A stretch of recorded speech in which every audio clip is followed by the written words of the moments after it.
நம் நாட்டின் நிதி அமைச்சர் நிர்மலா சீதாராமன் அவர்களே வணக்கம். பாஜகவுடைய மாநில மகளிர் அணி பொருளாளர் மாலினி ஜெயச்சந்திரன் அவங்க ஜல்லி கல்லு 2000 ரூபாய் 3000 ரூபாய்க்கு விற்பனை செய்யும் தொழில செஞ்சுட்டு இருந்தாங்க. பாஜக கட்சியில எப்ப சேர்ந்தாங்களோ அதுக்கப்புறம் 3000 கோடி மதிப்பிலான சொத்து மாலினி ஜெயச்சந்திரனுக்கு எப்படி வந்துச்சு? அந்த பணம் எல்லாம் ஏன் அப்ப விட்டு பணம்? உங்களுடைய வருமான வரித்துறை கண்டுபிடிக்காதது, உங்களுடைய அமலாக்கத்துறை கண்டுபிடிக்காதது, உங்க சிபிஐ கண்டுபிடிக்காதத மாலினி ஜெயச்சந்திரனோட 3000 கோடி சொத்தை நாங்க கண்டுபிடிச்சு அதுல 1500 கோடி சொத்து மதிப்பிலான ஆவணங்களோட வருமான வரித்துறை அலுவலகத்துல புகார் கொடுத்து வச்சிருக்கிறேன். மத்திய நிதி அமைச்சரான நீங்க பணப்பதுக்குல கண்டுபிடிச்சு மணி லாண்டரிங் பண்ணவங்களை கண்டுபிடிச்சு ஆவணங்களோட புகார் கொடுத்த இந்த வீரலட்சுமியை அழைச்சி பாராட்டாம வெகுமதி அளிக்காம யாரு பணப்பதுக்குல ஈடுபட்டாங்களோ யாரு மணி லாண்டரிங் செஞ்சாங்களோ அவங்கள பக்கத்துல நிக்க வச்சு சால்வை போட்டு பாராட்டி பாதுகாப்பு கொடுக்கறதுக்கு என்ன காரணம்?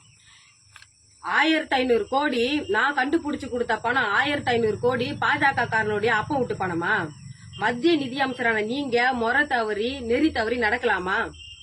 இதுதான் நீங்க கருப்பு பணத்தை ஒழிக்கிற லட்சணமா? எனக்கு தேவை, நான் கண்டுபிடிச்சு கொடுத்த பணம் எவன் அப்ப விட்டு பணம் எனக்கு தெரிய வரணும். தமிழ்நாட்டு மக்களுக்கு நீங்க சொல்லணும்.